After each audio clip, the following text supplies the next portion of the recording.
Selamat pagi sahabat-sahabat di dalam Tuhan. Kiranya kita terus diberi kekuatan yang baru oleh Tuhan. Kitab Yunus 3 ayat yang kedua, firman Tuhan berkata demikian. Bangunlah, pergilah ke Niniwe, kota yang besar itu, dan sampaikanlah kepadanya seruan yang kufirmankan kepadamu. Satu hal yang kita tahu, cerita Yunus disuruh ke Niniwe, malah dia pergi ke Tarsis. Yunus mencoba tidak mau melakukan kehendak Tuhan. Yunus mencoba melarikan diri karena ada di hati dan pikiran Yunus bahwa orang-orang Niniwe adalah orang-orang yang jahat. Karena itu sahabat-sahabat di dalam Tuhan, setiap kita pasti mendapatkan satu tugas dari Tuhan untuk menjadi pemberita-pemberita kebenaran. Setiap kita diberi kesempatan untuk memberitakan firman Tuhan. Seringkali kita berpikir bahwa orang lain tidak perlu karena mereka tidak mau percaya. Nah, kita belajar mengerti rencana Tuhan. Kita belajar mengerti kehendak Tuhan. Untuk setiap pelayanan kita, kalau Tuhan suruh kita memberitakan Injil, maka kita akan memberitakan Injil. Saya punya pengalaman pada waktu saya masih praktek sekolah Alkitab. Dan pada waktu selesai praktek, kemudian hari Senin pagi saya harus kembali ke kampus. Waktu perjalanan kaki menuju jalan raya untuk mendapatkan kendaraan umum, tiba-tiba saya melihat ada seorang omah yang di lehernya itu bengkak sekali. Mungkin dia lagi sakit.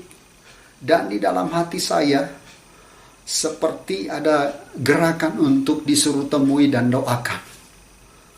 Tapi dari satu sisi saya berkata, nanti saja, Jumat depan saja. Dan apa yang terjadi? Waktu Jumat depan saya kembali ke tempat praktek. Waktu saya lewat di depan rumah itu sudah ada tenda biru. Rupanya waktu saya mencari tahu, nenek itu atau oma itu sudah meninggal. Seringkali kita terlambat. Seringkali kita tidak mau menuruti bisikan dari Roh Kudus atau tuntunan Roh Kudus. Dan sejak itu saya belajar, kalau ada yang Roh Kudus nyatakan, saya mencoba dengan keberanian dari Roh Kudus. Jadi ini pengalaman yang terjadi dalam hidup saya, biar tidak terjadi dalam kehidupan sahabat-sahabat di dalam Tuhan. Mari kita belajar, jangan menjadi pengecut seperti Yunus. Tapi puji Tuhan, walaupun ending hidupnya, Yunus pun akhirnya dia harus pergi ke Niniwe setelah dimuntahkan oleh ikan.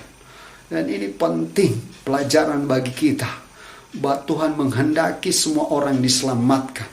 Semua keluarga kita diselamatkan. Semua orang-orang di kampung kita diselamatkan. Atau semua orang di sekeliling kita diselamatkan. Mari kita belajar untuk mengikuti kehendak dan rencana Allah. Sehingga kita tidak kehilangan kesempatan. Dan kita bisa menyenangkan hati Tuhan. Endingnya Yunus menyenangkan hati Tuhan karena dia menyampaikan kabar good news kepada orang-orang Niniwe. Demikian juga Tuhan menghendaki untuk kita menjadi pemberita-pemberita kabar baik kepada semua orang dan juga pada keluarga kita. Hamba berdoa untuk sahabat-sahabat di dalam Tuhan, bawa kami Tuhan untuk menjadi pemberita-pemberita kabar baik, menyampaikan kabar sukacita tentang keselamatan di dalam Yesus. Urapi hati kami, urapi kami semua. Dalam nama Tuhan Yesus. Amin.